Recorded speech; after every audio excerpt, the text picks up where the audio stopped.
Welcome, Kaitlin. Hi, Caroline. It's great to be here with you today. So, I'd love to hear your story. I love everything that you're doing now and your entrepreneurial journey, but I also know that you are a former CPA and you worked at a big four company. And I want to hear the story of all of your career and then how'd you pivot into your entrepreneurial journey? Yeah, definitely. So it's a pretty unique journey, I would say. A CPA turned certified nutritional therapist. You don't hear that every day, and I know a lot of my colleagues were kind of surprised when you're working in Big Four consulting. It's very unusual to say, "Hey, I'm going out on my own," let alone in the nutrition space. So yeah, how it kind of started for me. I think like a lot of us high achieving women, I definitely identify as a perfectionist and an overachiever. So I feel like I did all the things right. I went to college, I got the good job, had a really great team and company that I worked for with tons of benefits. And along the way, I had always had a really deep passion for nutrition and health and wellness, which really kind of, started back years ago when I was experiencing, some deeper depression. And I was actually experiencing an eating disorder, which now I can say I'm really grateful for because at the time I was approaching food from a place of shame. I really viewed food as the enemy, and I was fortunate enough to find weightlifting and CrossFit at the time. So that's kind of how I got into nutrition and really started to understand and appreciate how impactful food is for our body. I always like to say that, protein powder was kind of my gateway supplement into the industry because at the time I was just, back then it was like bodybuilding.com and we were kind of limited on the information. But I was fortunate enough to find a book on the paleo approach and I was just infatuated with it. I was so interested. So I kind of played around with it on my own for a while. And around that time, I had kind of the first experience that was really shifted things for me, which was doing a challenge. So I did a challenge where I cut out alcohol and I, incorporated some supplements. And I started to feel so much better. I lost weight around my waist, but more than anything, I lost inflammation. My brain started to get much more clearer. And it wouldn't, without that experience, I don't think I would have started to have the appreciation that food and, nutrition really does have on our body.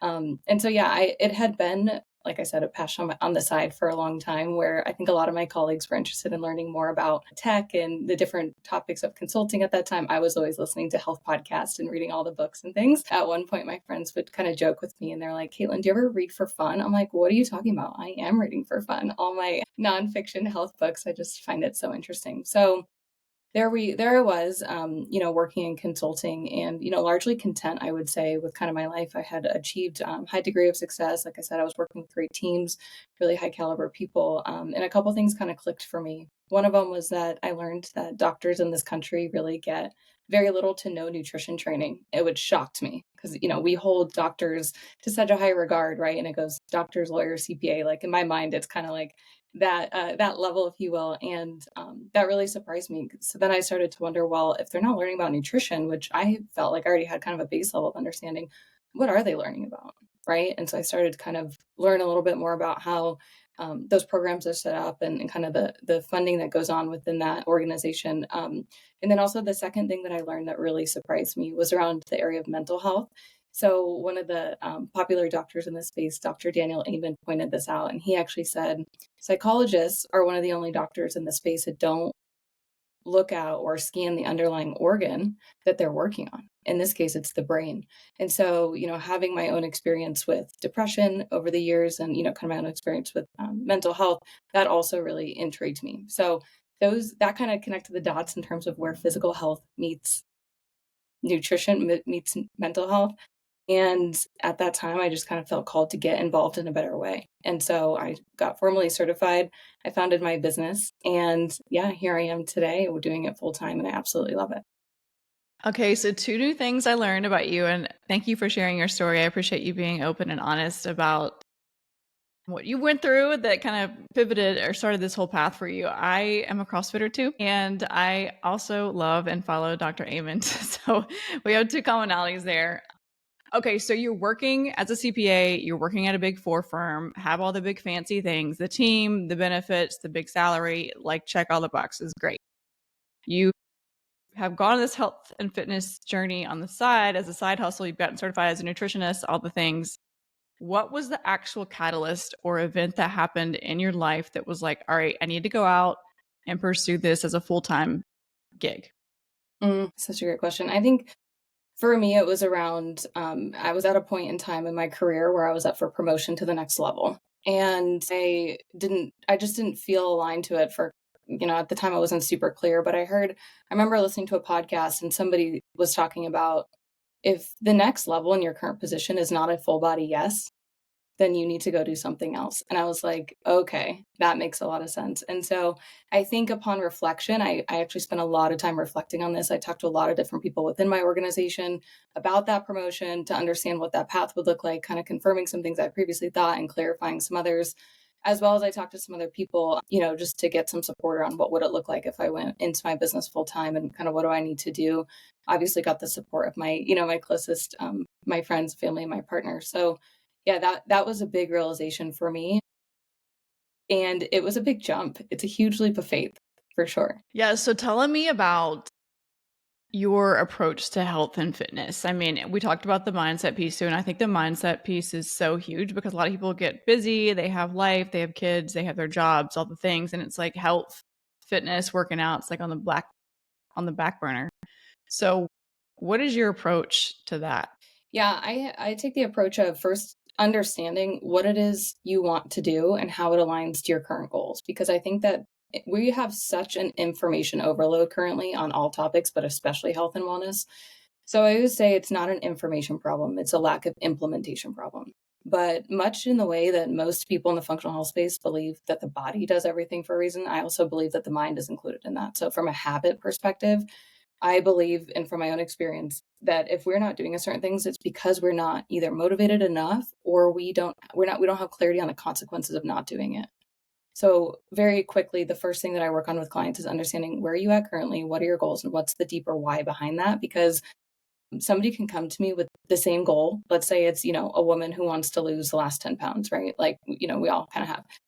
I want to lose less than pounds. Well, that reason may actually be two very different reasons. Like for one, it may purely be, you know what, like I'm about to get married. I really do just want to focus on how I look. It is really important to me to look really good for those photos, the honeymoon, all that kind of stuff. Okay, that's one. The second one, it may actually be totally different. It may be that she wants to look in the mirror and finally love herself for the first time in her life.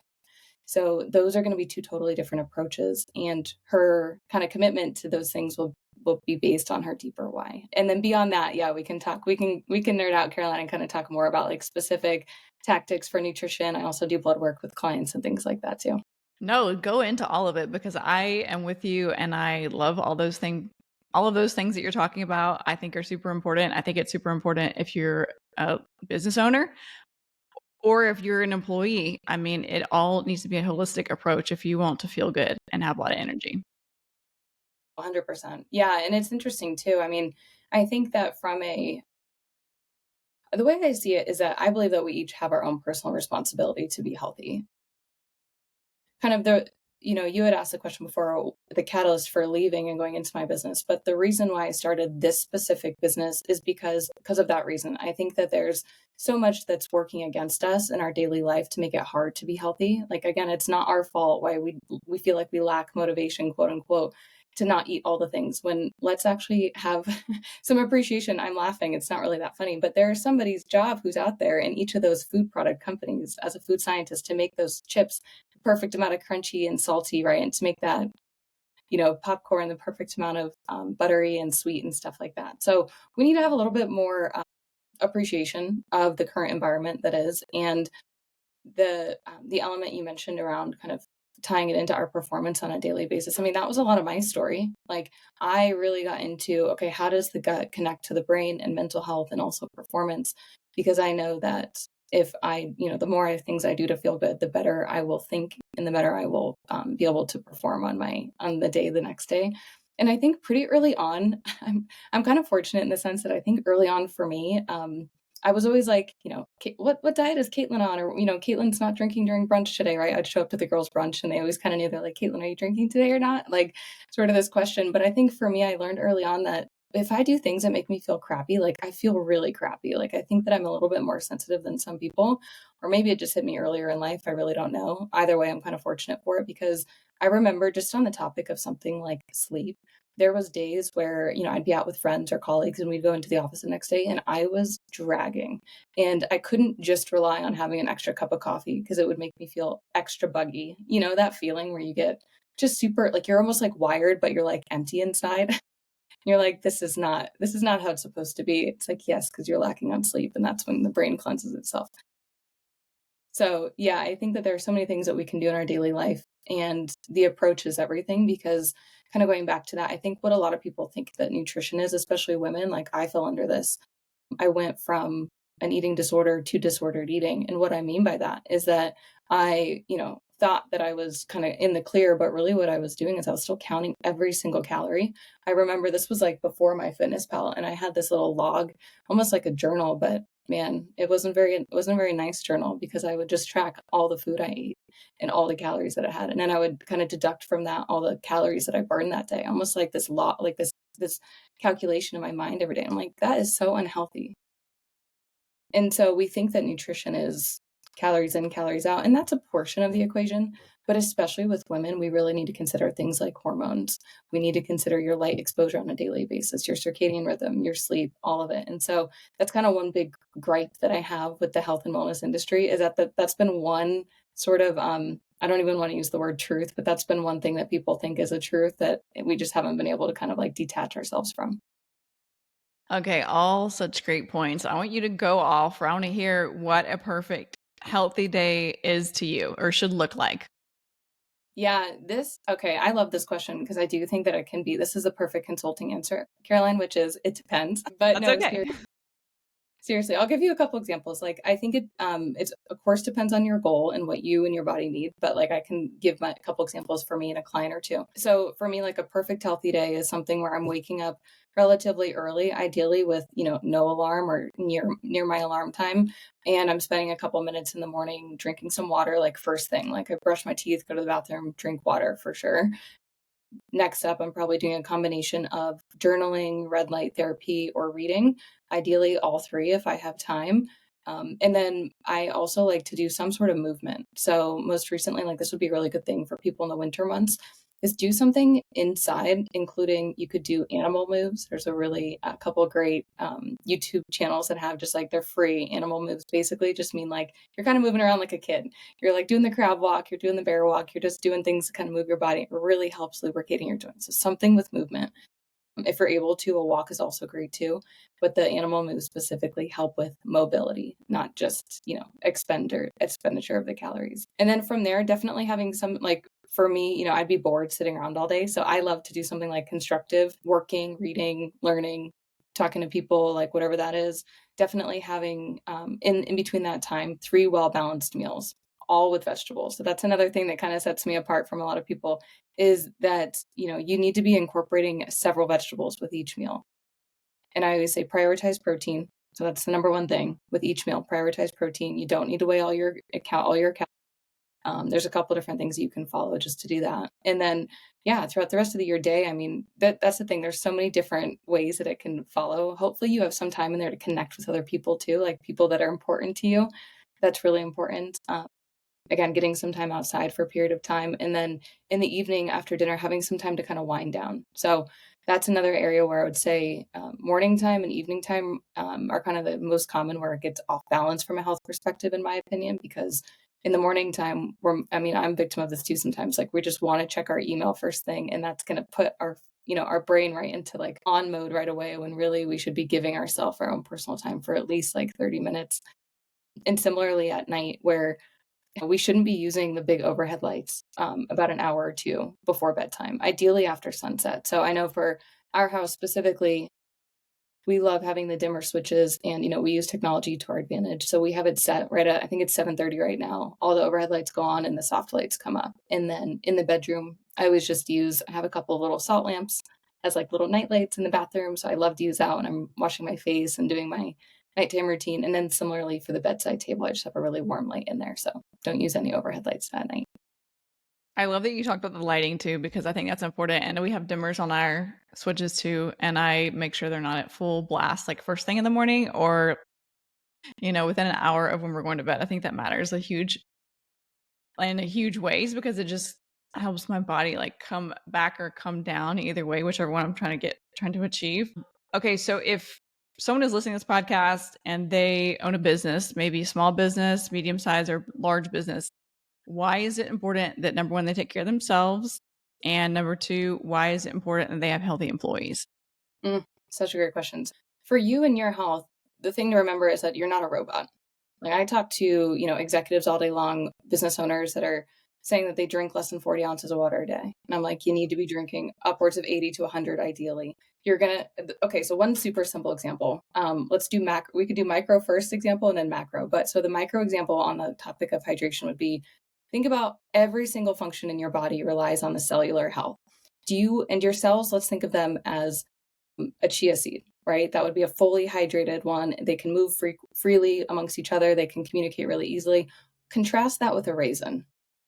It's all dried, it's wrinkly, they're kind of sticking to each other, right? It's a one simple example where when you're hydrated, your entire body's going to function much better, the chia seed, versus if you're dehydrated and you may be foregoing drinking that water. What I get told all the time from the people I talk to is they don't want to take the water breaks. So that's how it shows up in our life, is that we're like, I'm only drinking 30 ounces of water a day, Kaitlin, because I don't have time to take water breaks. You absolutely do have time and you need to prioritize it. A macro kind of, taking a step back would be that your body is so resilient, it actually works against us sometimes. And what I mean by that is that we feel like we're able to get away with things. Like we're able to not prioritize our health because that consequence hasn't quote unquote caught up to us yet, right? For days, weeks, sometimes even years for people. And so that's why I'm so passionate about what I do now, is because I was literally seeing so many smart professionals trade their health for their wealth, where they would make these seemingly unconsequential trade-offs every single day, working the extra hour, foregoing that drink of water, not going for the walk in the afternoon, because each individual day it doesn't seem to matter, but over weeks, months, and years it absolutely stacks up. And you don't have to spend too much time with an elderly member of your family or someone close to you to realize how much time they're spending just on filling their prescriptions, going to doctor's appointments, or just sitting in pain, right? And so it will catch up to us. And I would say for a more, the point that we can also utilize now is that when you do support your health on a daily basis, nutrition, movement, sunlight, all of that, you are going to think much clearer. You're not going to rely on caffeine as much for energy. You're going to have less anxiety. You won't have as much jitters, things like that. I think there's a lot of probably symptoms that people experience, but are sort of not talked about in the corporate world. For example, like just to like lighten the mood here a little bit. I remember one time I was sitting in a cubicle. This was before COVID, when our office still had cubicles, and I was in there. And just to get like personal for a moment, I was experiencing the worst gas that day, and it was so uncomfortable. Right? It was really distracting.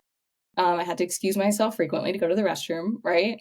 We don't talk about things like that. Like we think about these business statistics that are all sexy, where it's like, oh, it takes 7 minutes to, reset your focus for every time you're distracted. I'm like, okay, well, what about hunger pains? What about gas? What about, a headache, right? Like those are all distractions too. But in the corporate space, it's almost like anything related to your body or health is like off. Like it's not allowed. It's not allowed to be talked about. Women don't have periods. Like you have to hide your tampon when you're going to the bathroom. Like just weird stuff like that, where I'm like, okay, so already in the corporate space, we kind of have this assumption that humans are robots. So again, it's not our fault. We just have to understand that like this is the lay of the land.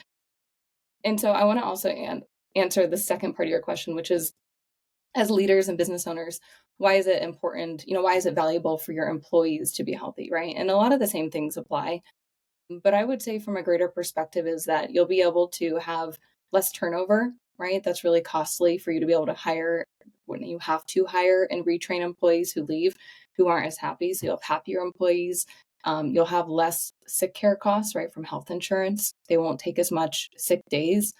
They also won't take, there's another measurement in the well-being space called absenteeism, which is actually in between when they take a sick day and they're actually still showing up to work, but they're not operating at their 100%. That's called absenteeism. And that's the real risk to employers, because I think because we're so virtual nowadays, most of us, if we're like kind of sick, I'm like, I have a cold, but it doesn't bother anyone because I'm in my own home office type thing. You're still going to work.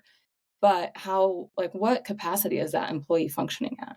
Like not, you ever get those Probably head less colds? than 30, I would say. Yeah, and you're not gonna remember much, right? And so that's the whole thing too, like, if we talk about it from just the pure stance of, like, what you're gonna invest in training, even your time alone for training any team member on your what if that person wasn't able to remember, like, 80% of it? Well, that's what lack of sleep does. You don't process that memory and secure it as long-term memory in your brain. So just the foundational health habit of sleep is absolutely required, but where is that talked about in corporate training, right? So how do we normalize, maybe in the entrepreneur space or in the corporate space, having these conversations? Because no one wants to talk about like, hey, I'm bloated or have gas today, or hey, I'm on my period, or hey, I'm in a mood because my husband and I just had an argument this morning. I mean, like, how do we make it a safe space so that employers are aware of these things? Mhm. I think it kinda comes at the approach of making sure that your employees have the right resources and culture. And I mean that in the sense I talk to a lot of companies who have great resources, but their culture doesn't always empower their employees to take advantage of them. So I think there's a couple different things that they can do, but one thing that's free is simply just allowing that person to know that they have the freedom over their, schedule and ability to ask for, an hour off if they need to just take a break. Like, for example, it's okay to schedule lunch in your day. Like, please let your employees be okay with taking and encourage them. Everyone should be encouraging each other to take a lunch break, even if it's just 30 minutes to go sit somewhere and eat lunch. So I think there's a lot of different things that can be done at the tactical level. I have a lot of ideas on that, but more from the cultural level, I think that's important. We don't need to I know if you're, a business owner, we don't need to start normalizing, digestion talk every day. Like, it's not going to get to that point. We don't even need to do that. So don't worry. But what we do need to do is to make sure that those employees, we have a conversation where it's being talked about in the corporate space so that we start to connect the dots that, hey, you are, as a human, you're an asset to this company. And because you're a human, we care about your health. As simple as that. Measures in place, such as doing wellness workshops to make sure it's top of mind. I know a lot of the topics I speak on with teams are things that are, often kind of overlooked in the corporate space. Like, one of those is around, stress resiliency, right? Another one is around how can you eat for energy as a busy professional? Like, what are some really quick tips that we can do? Because I can't tell you how many people, again, we just scarf down lunch, right? And so that's something where, going back to my days of calorie counting, it's like, even if you counted the perfect meal with the perfect amount of protein, if you go scarf that lunch down, you're not going to be digesting it. You're not going to be in a relaxed state to digest it properly. So it's not gonna be its full effect. Okay, I literally worked at a place that basically they didn't allow you to take a lunch. We were in a cubicle environment, and it was a huge international, has a big name, corporate company, all shiny and everything from the outside. On the inside, I remember I was like ready to go outside and going to walk to take a lunch, and like everyone looked at me like I was crazy and like gave me the stink eye. And so I was basically shamed to go get lean cuisines and keep them in the freezer and microwave them and eat at my desk, and it was so freaking unhealthy. See, that's the culture I'm talking about. Even having a written culture is not enough. It needs to be the colloquial culture of, like, what is actually said and done because, man, there's nothing more powerful than shame. Public shaming onto someone else. Oh my I goodness, did I'm so not last long at that company. That was a big part of. exactly, for sure. I'm sorry you had that experience. I'm so glad that I think that's more of, like, the few now, hopefully. But I think the more common thing that I see, especially with women too, is because we're like, "I just work a little bit longer, like, just these last few emails or just this last ping or whatever I have to do." And so oftentimes we're operating under these, like, self-induced deadlines. And so that's a big thing that I work on with people is, okay, let's understand your actual stress load. Like, how much of this is self-induced? How much of your deadlines are you creating in your mind? Can you ask or just tell someone, hey, it's right now, right? Thursday afternoon, I feel like I need to work through lunch. Instead of having it to them today by end of day tomorrow, Friday, tell them, hey, would it be okay if I get this to you on Tuesday? Most of the time, I mean, you'll have professional discernment to know if there's like a real deadline. Like in my world coming from, tax and accounting, there was real deadlines with client financials filed with the SEC and the government. So yes, those are big deadlines. But for most of your things on a day to day, like project load or client load, people are pretty forgiving. And so if you just learn how to kind of better manage your workload, you should be able most people most days should be able to get in lunch. I agree with you. It's all about managing expectations. So, what is lighting you up with some of the clients that you're working with right now? Yeah, I think the continuous glucose monitors that we use is really insightful. So one of my clients, we had chatted a bit before we had him implement it, and I talked to him about the stress response in the body, and that's one underlooked or overlooked area of blood sugar is actually how having high stress can increase your blood sugar. And so when he started using it himself, we were looking at one of his monitors one day. He shares the dashboard with me, and we look at it in our coaching session. And I pulled it up. We chatted about it. His dinner, had a spike for the meal that he ate. That's expected. And then he had another bigger spike after dinner at like 10 p.m. And I said, what was going on that night? Did you have like an after dinner drink, or did you exercise? What happened?